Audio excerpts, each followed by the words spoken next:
मैं हूं ज्योति सिंह और आज बोलने से बदलेगा में हम बात करेंगे मुश्किलों में मेले की। क्यों हम मुश्किलों का मेला इसको कह रहे हैं, उसके पीछे की एक वजह भी है और आप सब समझ भी रहे होंगे कि इसके पीछे की बड़ी वजह क्या है। भीड़ की वजह से हादसे और फिर उनसे कोई सबक नहीं, राजनीतिक ब्लेम गेम और फिर सब कुछ खत्म। कभी महाकुंभ, कभी दिल्ली रेलवे स्टेशन, तो कभी किसी और जगह पर।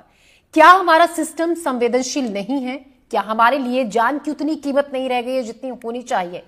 क्या हमारा इंफ्रास्ट्रक्चर ऐसी चीजों को संभालने के लिए अपेक्षाकृत कमजोर है? क्या हमारा सिस्टम अपनी कमजोर तैयारियों की तह तक को छुपाए रखा है और हादसे तब तक नहीं हो जाते हैं जब तक कि उनके बारे में कोई जानकारी नहीं दी जाती है जब हादसे होते हैं? तो ऐसे ही सवालों के जवाब आज हम तलाशेंगे, लेकिन आज इनसे अलग हमारे दो और सवाल भी होंगे जिन्हें हम अपनी बातचीत के केंद्र में रखेंगे। और ये दो अहम सवाल हमारे हैं कि क्या सिस्टम और सरकार ऐसे आयोजनों की सफलता में अपनी ब्रांडिंग भी देखती है और इसे इतना बड़ा कर दिया जाता है कि ज्यादा से ज्यादा श्रेय मिले, और इसी चक्कर में कई बार सब कुछ कोलैप्स कर जाता है। हम ग्राफिक्स के जरिए आपको दिखा भी रहे हैं कि कहां कहां क्या क्या हुआ था, भगदड़ जब मची थी। साथ ही दूसरा बड़ा सवाल ये कि क्या हमारी सरकार और उसका सिस्टम लोगों से ये कहने का जोखिम नहीं उठा पाता है कि हमारी तैयारी और क्षमता इतनी ही है और वो लिमिट हम क्रॉस कर रहे हैं जितने को हमारा सिस्टम संभाल नहीं सकता है।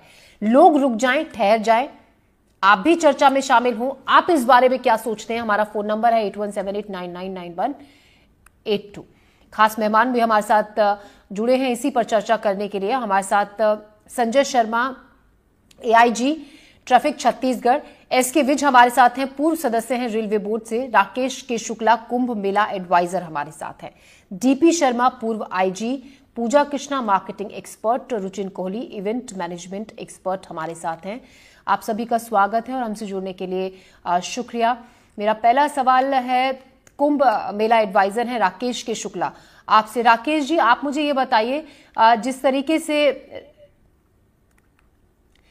तरीके से आयोजन किए जाते हैं इतने बड़े बड़े इवेंट्स के, उनकी तैयारियों को लेकर हम सवाल उठा रहे हैं और उन तैयारियों को किस तरीके से आगे कन्वे किया जाता है, इस पर हम चर्चा कर रहे हैं। आपके पास मैं लौटूंगी, एक रिपोर्ट हम अपने दर्शकों को पहले दिखा देते हैं कि किस तरीके से इन मेले के आयोजनों को लेकर कटनी से प्रयागराज की तरफ जो 3 ट्रेनें हैं उनका रूट भी बदला गया है, क्योंकि भीड़ लगातार महाकुंभ में बढ़ रही है, जिससे महाकुंभ जाने वाले यात्रियों की परेशानी अब बढ़ गई है।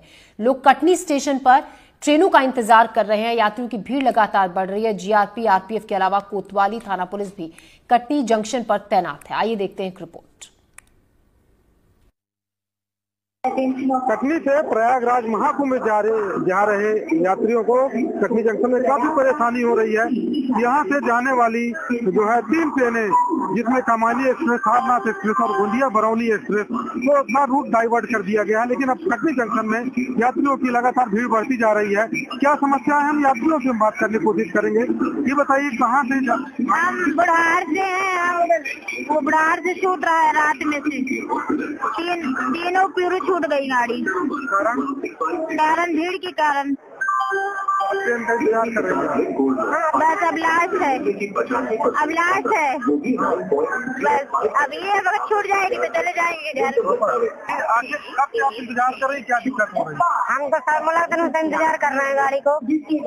बिना में भी नहीं बैठ पाए थे, गाड़ी छूट गई थी। पर क्या करते हैं, गाड़ी से आए, बोले कटनी को मिलेगी, कटनी से भी नहीं मिल पा रही गाड़ी, सभी इंतजार कर रहे हैं। ट्रेन डाइवर्ट कर दी गई हमारी, सवेरे से परेशान है, अभी तक कोई ट्रेन मिली नहीं है, तो बस यहीं पे खड़े हुए हैं। ट्रेन में क्या दिक्कत नहीं थी, वहाँ से डाइवर्ट कर दी गई, 2 रूट से चली थी प्रयागराज के लिए, बस डाइवर्ट कर दी गई, तो हम लोग यहाँ खड़े हुए हैं, सुबह से परेशान है। और भी लोग हैं, आप कहाँ से आ रहे हैं? यात्रियों से बात करेंगे कि जो प्रयागराज जाने वाले हैं, कितनी दिक्कत हो रही भीड़ है? भीड़ बहुत ज्यादा है और आने जाने वालों में इतनी परेशानी, जैसा कि हाथ पर भी ऐसे हिला डुला नहीं पा रहे हैं। समय पर जैसे आ जाते हैं तो भीड़ जमा ऐसा हो जाता है कि एक दूसरे के ऊपर चढ़ करके बैठना पड़ता है। अच्छा है, यहाँ पर 3 ट्रेनों का रूट भी डाइवर्ट कर दिया गया है, जिससे भी यात्री जो है कटनी जंक्शन में प्रयागराज जाने के लिए दूसरी ट्रेन का इंतजार कर रहे हैं। और कुछ लोग ऐसे हैं कि भीड़ के कारण बस वो देखते रह जाते हैं, लेकिन ट्रेन में वो गंतव्य मार्ग की ओर रवाना नहीं हो पा रहे हैं। कटनी जंक्शन से राम बिहारी गुप्ता, एनडीटीवी। तो हम आपको दिखा रहे थे कटनी रेलवे स्टेशन की तस्वीरें। हमारे सहयोगी बातचीत कर रहे थे उन यात्रियों से जिन्हें घंटों हो चुके हैं वहां पर बैठे हुए, क्योंकि कोई जानकारी उन तक नहीं पहुंचाई गई। ट्रेन का जो रूट है वो डाइवर्ट कर दिया गया। पहुंचे थे प्रयागराज जाने के लिए, लेकिन घंटों से इंतजार कर रहे हैं। चलिए, हमारे साथ खास मेहमान हमारे साथ जी पूजा कृष्णा, मार्केटिंग एक्सपर्ट भी हमारे साथ हैं। पूजा कृष्णा, क्या आप मानती हैं कि देखिए मार्केटिंग का दौर है, मार्केटिंग इस तरीके से की जा रही है किसी चीज की कि जो अभी तक वहां पर नहीं गए हैं उस मार्केटिंग को देखकर वो भी प्लानिंग कर रहे हैं कि बहुत चमकदार सी एक तस्वीर पेश की जा रही है?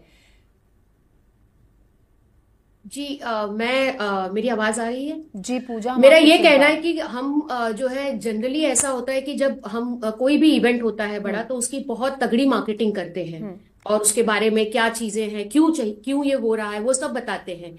लेकिन उसके साथ साथ जो भी एडमिनिस्ट्रेशन है, जो भी प्रशासन है, उनको ये भी देखना चाहिए कि हम इतने लोगों को बुला रहे हैं तो क्या उतनी व्यवस्था हमारे पास है। अगर नहीं है तो पहले से ही उसको प्रिकॉशंस लेकर चलना चाहिए। क्योंकि मैं भी इलाहाबाद में रही हूं, मेरे सामने महाकुंभ भी हुआ है, अर्धकुंभ भी हुआ है, और इस तरह की घटनाएं छुटकी पुटकी हुई थी, पर इतने बड़े तौर पे और सिर्फ प्रयागराज में ही नहीं पर बाहर भी हो रही हैं। तो क्यों हो रही है? हम देखिए, आप गाड़ी रोक दे रहे हैं तो बुजुर्ग कैसे जाएं? क्योंकि वो यही सोचते हैं कि 144 साल बाद आ रहा है तो हमें मौका मिला है, हम नहा लें। बुजुर्ग कितने मुश्किल से पहुंच रहे हैं, कुछ नहीं पहुंच पा रहे हैं, रास्ते में बीमार हो जा रहे हैं। और अगर हम दिल्ली की बात करें तो क्या जो भी अथॉरिटीज थे उन्होंने क्यों नहीं देखा कि इतनी टिकटें अगर बिक रही हैं तो इतनी भीड़ इकट्ठा हो रही है, तो उस भीड़ को क्यों नहीं रोका गया इकट्ठा होने से? शायद अगर हम उन सब बातों पे प्रशासन या अथॉरिटीज ध्यान देते, बाबू लोग ध्यान देते, तो चीजें टाली जा सकती थी। और अभी भी होता ही रहा, हो ही रहा है, ये चीजें अभी भी चलती जा रही हैं। हम रोज बात करते हैं इलाहाबाद में, और रोज ये हो रहा है, वो हो रहा है। वहां इनफैक्ट लोकल लोग हाउस अरेस्ट हो चुके हैं। वहां पे मेरा अपना घर है इलाहाबाद में, नहीं निकल पा रहे हैं, अपने काम के लिए भी नहीं निकल पा रहे हम लोग। जी बिल्कुल, जो दिक्कत, जो परेशानी हो रही है, हम उस पहलू की भी लगातार चर्चा कर ही रहे हैं। रुचिन कोहली भी हमारे साथ है, इवेंट मैनेजमेंट से जुड़े हुए हैं। रुचिन, आपको क्या लगता है, मान लीजिए किसी इवेंट को ऑर्गेनाइज किया गया है एक लिमिटेशन को जहन में रखकर, और उससे थोड़ी सी और एक्स्ट्रा की इतना बढ़ सकता है, लेकिन जब वो इवेंट हो रहा है उस दौरान पता चलता है जितना सोच के इसको ऑर्गेनाइज किया गया था उससे डबल ट्रिपल बल्कि उससे भी ज्यादा संख्या में वहां पर लोग पहुंच रहे हैं। तो ये कितना मुश्किल हो जाता है ऐसी स्थिति में सिचुएशन को कंट्रोल करना या व्यवस्था को और ज्यादा बढ़ाना ऐसे बड़े इवेंट में? देखिए, यूजुअली जब भी इवेंट प्लान करा जाता है तो उसके पुराने जो हमारे पास नंबर्स हैं उनको देख के हम इवेंट प्लान करते हैं, और उन नंबर्स के प्लान के हिसाब से ही उतने क्राउड मैनेजमेंट में एफर्ट्स जाता है। बट देखा जाए जिस हिसाब से प्रशासन ने फिलहाल की जो व्यवस्था करी हुई है, मेरा डिफरेंट मानना है इस बारे में। वो व्यवस्था अपने आप में इंटैक्ट है, बट अगर क्राउड ज्यादा आ गया है तो उसकी जो स्ट्रैटेजी है आई थिंक वो कहीं थोड़ी सी चेंज होने की जरूरत है। बट आई थिंक ये इवेंट हुआ है अपने आप में, ये अपने आप में एक बहुत बड़ी हिस्ट्री क्रिएट की है। ये नंबर्स, ये संख्या, ये कैसे अरेंजमेंट्स वहां पे होने चाहिए थे और क्या बेहतर हो सकते हैं, ये आज से पहले वर्ल्ड ने कभी विटनेस नहीं किया। तो ये पहली बार वर्ल्ड में हो रहा है, और आई थिंक ये सारी नए एक्सपीरियंसेस हैं, नए सीख हैं जो हम सबको देखने को सीखने को मिल रहे हैं। और इससे आई एम श्योर एक बहुत अच्छा मैसेज, इसका पॉजिटिव साइड मैं बताना चाहूंगा कि बहुत अच्छा मैसेज जो जा रहा है कि इंडिया इस लेवल के इवेंट को होस्ट कर रहा है, और जहां हमारे दुनिया में इतनी पॉपुलेशन है, में आसान नहीं है, बिल्कुल भी आसान नहीं है। जी हाँ, जो हादसे हो रहे हैं वो बिल्कुल बहुत दुख दिए हैं, but at the same time इस लेवल का इवेंट को ऐसे मैनेज करना जो अभी फिलहाल सिचुएशन है, आई थिंक वो भी अपने आप में बहुत बड़ी काबिल तारीफ है। रुचिन, बार बार देखिए वही बात ज्यादातर लोग दोहरा रहे हैं कि बिल्कुल बहुत बड़ी बात है, गर्व की बात है हमारे देश के लिए, कितना बड़ा इवेंट ऑर्गेनाइज किया गया। कोशिश ये पूरी की जा रही है कि सफलतापूर्वक ये पूरा संपन्न हो, लेकिन जो बीच बीच में ये घटनाएं हुई, संजय जी, क्या किसी की जान की कोई कीमत नहीं? मान लीजिए एक माँ और बेटा इस कुंभ में पहुंचा और जो पिछले दिनों भगदड़ मची, उसने अपनी माँ को इस हादसे में गंवा दिया। क्या यादें उसकी इस आयोजन से जुड़ी हुई रह जाएंगी?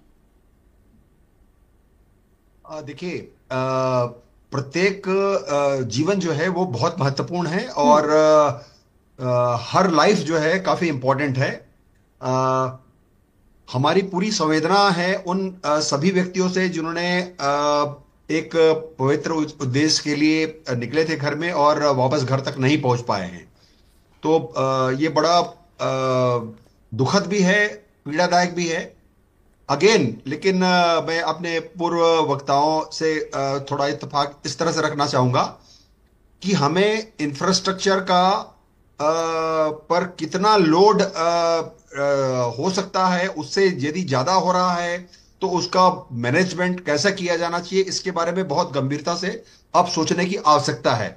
मैंने जो पहले कही वही बात दोहराना चाहता हूं कि क्राउड मैनेजमेंट और में टेक्निक का और इसका प्रोसेस एनालिसिस का संयोजन होना चाहिए, और इन दोनों माध्यमों का उपयोग करके हम ये जरूर आकलन कर सकेंगे कि जैसा कि मेरे पूर्ववक्ता ने कहा कि उनको पता नहीं था कि टिकट कितनी बिकी, तो ये सब चीजें बहुत लोअर लेवल पे छोड़ने के स्थान पे इसको एनालिसिस टेक्निकल तरीके से किए जाने की आवश्यकता है कि हमारा जो इंफ्रास्ट्रक्चर है कितना लोड लेने की स्थिति में है, अभी आज की डेट में कितना लोड हो गया है, और यदि एक्सेस हो रहा है तो उसके एक्सेस कंट्रोल के लिए हम सवाल तो यही है ना संजय शर्मा जी, किया जा सकता है लेकिन वो किया नहीं गया। देखिए ना, 2 हादसे हो गए, पहले कुंभ में भगदड़ मची थी, उससे भी सबक नहीं लिया, नई दिल्ली रेलवे स्टेशन पर भगदड़ मची, इतने लोगों की जान चली गई। चर्चा इस पर जारी रहेगी। तो भीड़ के बिगड़ते मैनेजमेंट पर जबलपुर से हमारे सहयोगी संजीव चौधरी ने कुछ